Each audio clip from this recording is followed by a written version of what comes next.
Let's call to order our Finance Committee meeting for today, Monday, August 26th, 2019, at 3:30 p.m. Excuse me. Our first item would be to review the internal control status. Is there any update on that for you? We are currently very updated with the all accounts payables. Yep. And mostly all the accounts receivable too. We have a little bit issue that need to be resolved, and we are still in the process for one of the accounts receivable side. But otherwise, we are all updated. Well, that sounds good. So AP And with the filing too, we are with the accounts payable and they are up to date. So AP is fully up to date and resolved. So far, what we have to do. AR is not. That's still in AR, we process. have little issue with the Avigin, the airline, but there's something with the Kathy, she said she is still working, she looking for some paperwork. I sent her a paperwork last week. Last week, I will ask her again. She just mentioned to me the other day that she's missing some of the paper. Otherwise, we are okay. One other quick additional note there, we do have a new account clerk that's coming on, starting September 9th to help on the AR side of things and also on the processing side of things. And related to procedures with accounting, I have a concern that I'd like to address. And I understand, given the situation with staffing, that this may not be something that we can do immediately. But we've had a couple of changes in staffing recently, and I have not understood the implications that those changes would have in relation to the budget. And I wonder whether spending recommendations or spending proposals could come to the board with some context of the budget, such as these positions are already included in the budget as presented, or these positions will increase expenditures and decrease our projected cash at end of the fiscal year. And I could have well imagined that might require some new procedures that aren't manageable until we are up to full staff.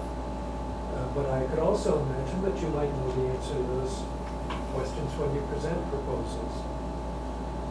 And that you might just be able to tell us. Sure. I can speak to some of that in generalities, and then we can get more specific. We have the union agreed on Friday to grade 6 janitorials being upgraded to a grade 9.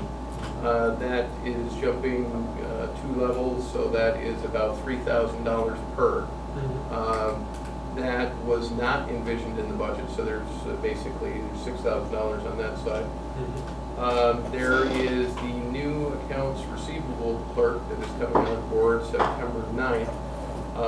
That CSEA rate is basically $38,000 plus betting on top of that.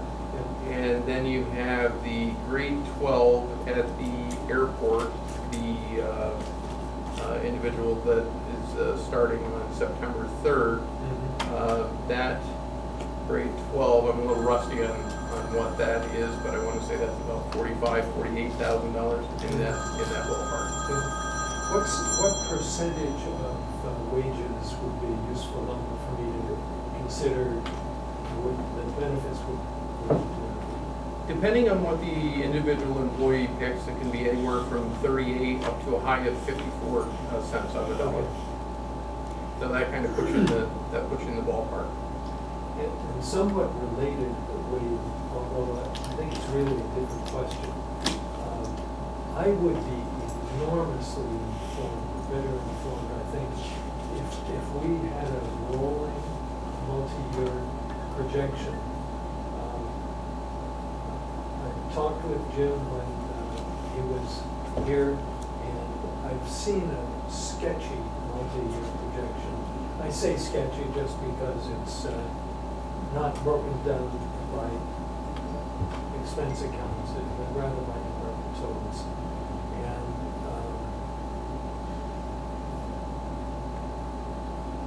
this might really be a lot of work to start to generate it, but if we understood, for instance, when John had contracts that generated about $120,000 in rent, whether or not this was new income or just replacing perhaps a shortfall, and whether or not it was going to have implications for the future.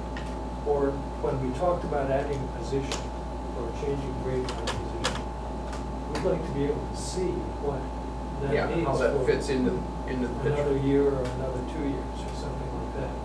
And I think once that process got started, that it would be something that could be maintained, but it might be a lot of work to get it kicked up the first time. Well, I really don't think so, and the reason I say that is we're coming into the budgeting season in That's October right. timeframe, so that's a perfect time to roll that right in there. So we can get that for you. And with that, shall we take a look at the July financials? Do you have any other? No, that's a good question, I'm with you, but it would make it easier. So, just a quick question, John. You mentioned that you had some contracts that you closed that generated additional revenue. What's this have to mean at the year end? Are we recovering some shortfalls or actually going above projections for revenue? I don't know if that had whether it was budgeted, I don't think it was all budgeted, we might have said 50% of the space would be filled for half the year or something like that, so we're probably better off than what we budgeted. That's great. Because we filled 20,000 square feet and an additional 7,000, and so we're doing better than what we budgeted. Super. Yeah. I would agree with that too, when you look at our occupancy rate over there as well. Okay, to financials. Freya, do you want to present any of this material? As I mentioned everything, like, we successfully consolidated this as of July, water station and the Auburn Bridge OBPA financial statement. All the water station expense fall into the bridge side. Mhm. So you will see in the bridge income statement, bridge financial, all the revenue and expenses. For the bridge, like, lease and rental income, checking account, interest income, and we transfer all the management fees and depreciation expense. That all falls into the bridge side. And for the bridge revenue, slightly increased for this time as of July, due to the increase in toll. And you see one of the bridge utility expense as a credit, 36,320. This is due to the reclassification, initial for the solar farm. Mhm. Initially, like, we were charging solar farm revenue on the different side, one account, and the expense to the different account. Yeah. So we said one side is overstated, both sides are overstated. So we try to go to revenue and expense go to the same way, so we have a net effect. So this time you will see the credit in the bridge utility expense and the increase in the IP expense. Mhm. So we are, this is the Ingersoll Park solar farm, so mostly, so next time hopefully will be better picture of it. That So you makes will see sense. the net. I just want to comment on that too for a minute. This is, why did we do this with the solar farm? This is part of the governor's initiative for the 20% green power by 2020 initiative. This is how we complied with it. 100% of the authority's electric comes from the solar farm now as a result. And one of the key things that on the sustainability side of things, it's my understanding we're up for an award in October due to that as well. So we have to fill out some forms, and there's some hoops that we have to jump through there, but we're unique in the state in that regard. Because of the 100%? Yes. And you'll also notice there's a note in there as well that it's consistent with what it used to cost us before. So this is a case where going green, if you will, has not increased the cost, but has helped to stabilize the cost, and that's on a multi-year agreement that we have with the solar farm folks. Freya, you may already have caught an odd item on the balance sheet in the difference column,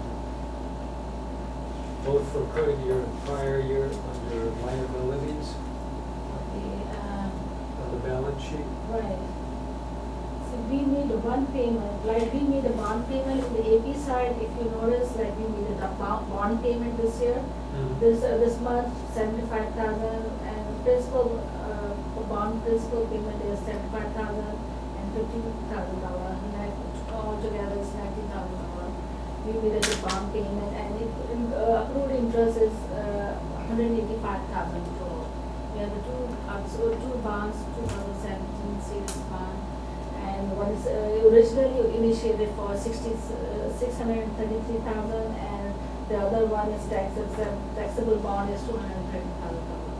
So we have to make a principal payment every year in July and January of each year. Yeah. So this time we did, and it's in fact in the balance sheet, like we reduced the liability size.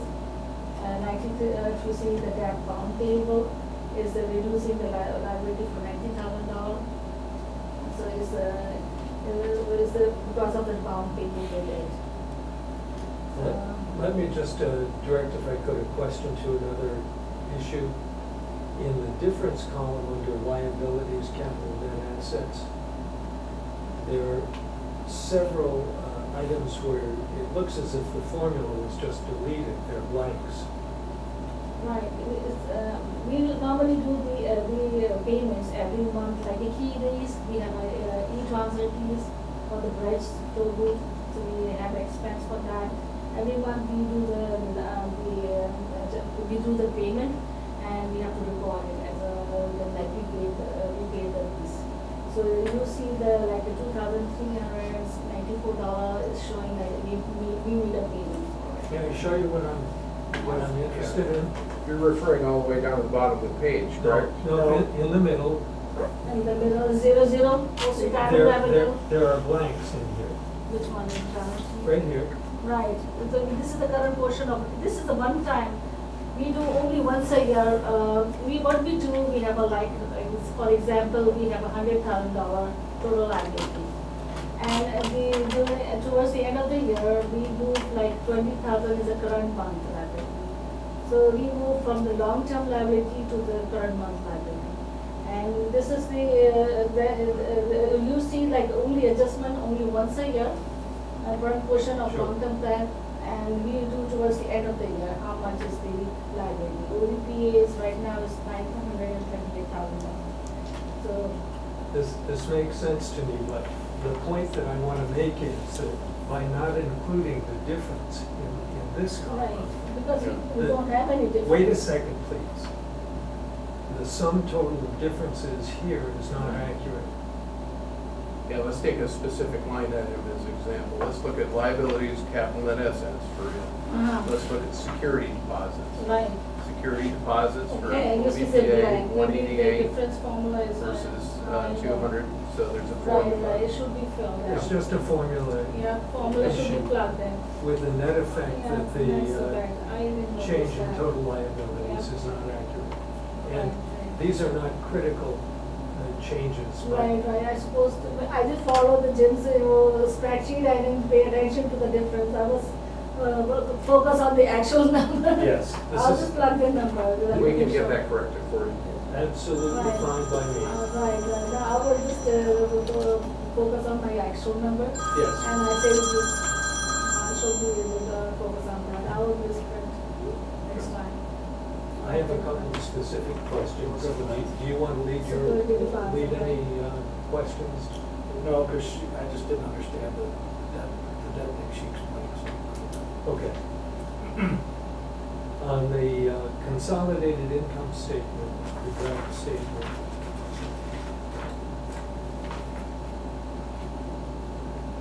I'm looking at capital grant income, and I know that a great deal of that capital grant, I think maybe railroad?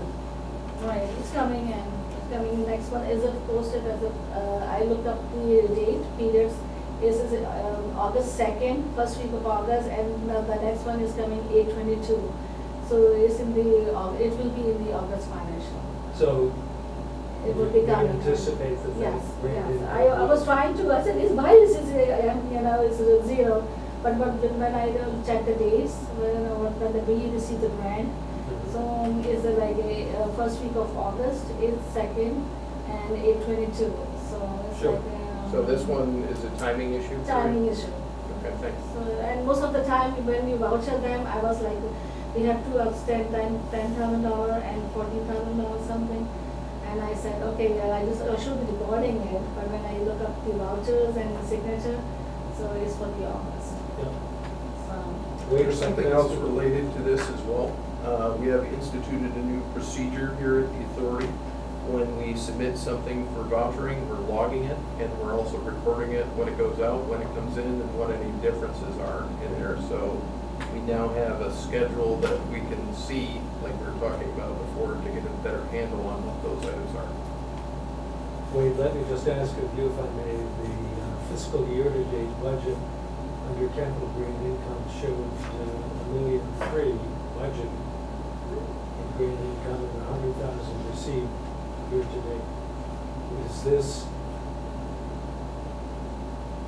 a difference that makes sense to you and that you're comfortable with? I'd have to review the answer lies in the FAA reimbursements and the timing of those Sure. projects. Yeah. I'd like to review that before giving you an answer on that, Why don't I that leave question. that question with you? I think that otherwise the consolidated statement looks fine to me. Yeah, just highlighted for the benefit of the press that's here, total operating revenues, $1,064,000, total operating expenses, $528,000, generating $536,000 in operating profit versus a budget of $278,000.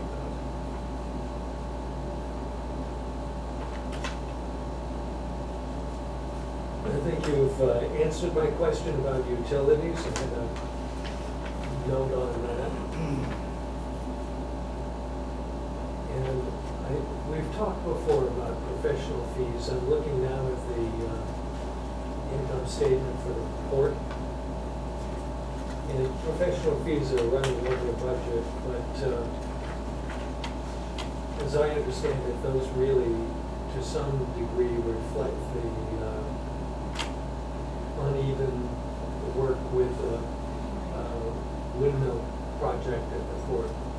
Yes, that is correct. Very hard to anticipate when those charges and when the activity and so forth would come due.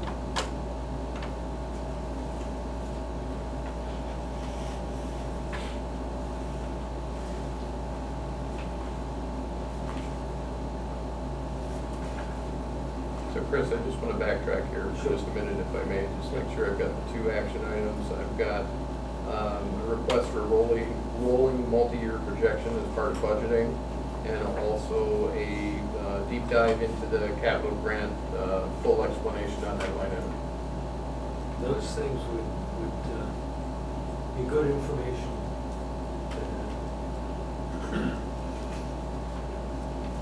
And for I saw a set of letters that I didn't recognize on your report. SDVOB. Oh, What's that? excellent. I know, this is like a MWBE report. We have senior disabled veterans, one of the organization. Yeah. We have to do the reports for them too. And so far, they have also the vendors, but we haven't started anything from them. So we have to follow the reports as a Sure. every year, every quarter, we have to fill out the reports and saying that we are not applicable, that we are not having business with them so far.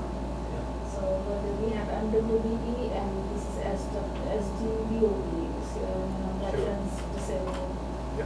Sometimes. So the implication is, what what we do there with state spend, we have an obligation 30% to being spent with MWBE, Minority Women Business Enterprises. We have an additional 6% that goes to service disabled veterans business, SDOPS.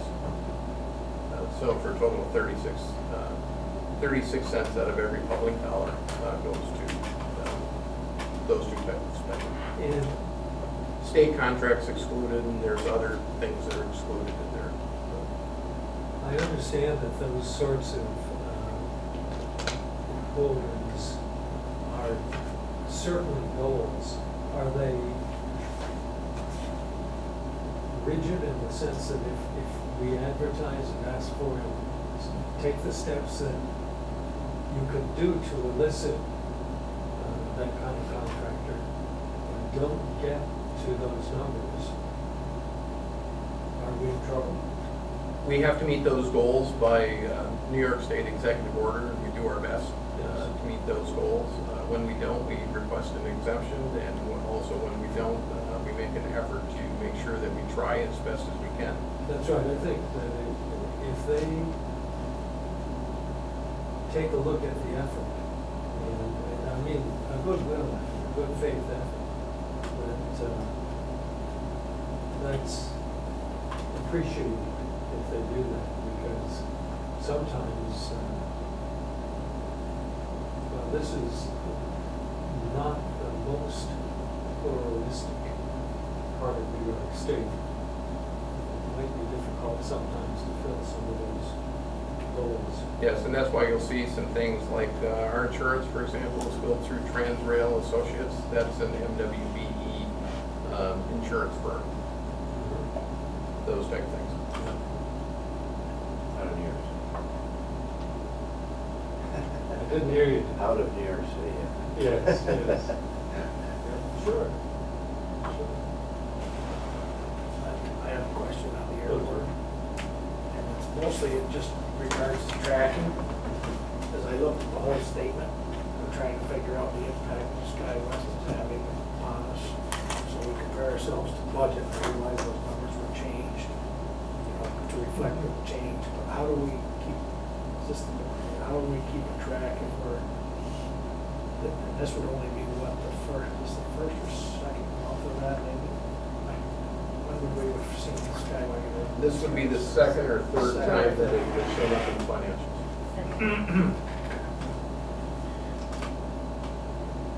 Is this the best way to keep track? I suppose it is. I'm just trying to see what the impact.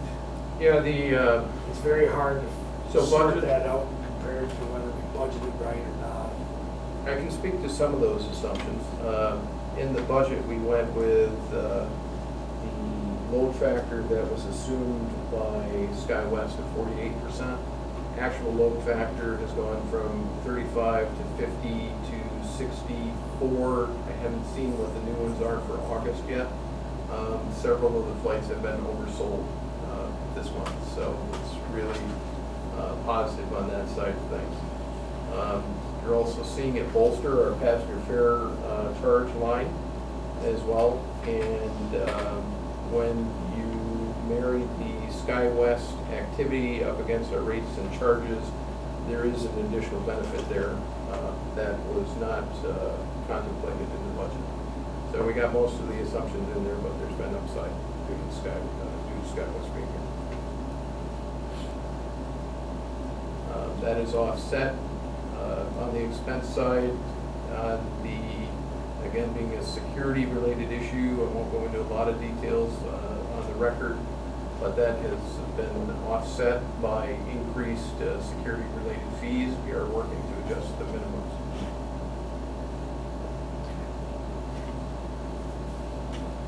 Wait, it looks to me, when I'm looking at the airport statement on revenues, is that passenger fare charges last year were substantially higher than they've been this year through July.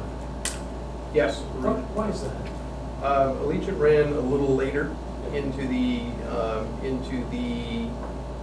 April, May, June timeframe on the St. Pete run than what they did this year. This year that ended about a month and a half earlier than the year before. Again, that's a seasonality. And is that wholly up to them to decide when they It is. schedule flights and so forth? So like right now, you can look at the schedule and see all the way out through December.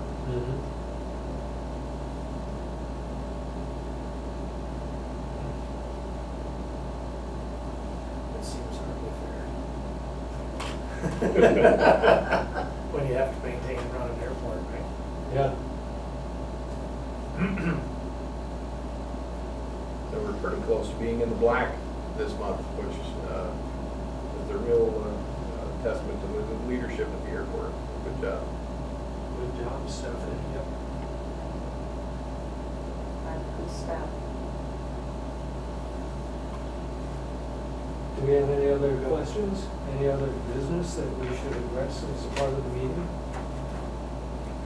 I do need to update the committee on the HR committee's efforts for CFO hiring.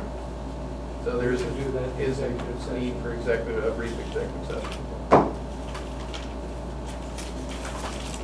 Would you move? So we moved. put- I'll second it. All in favor?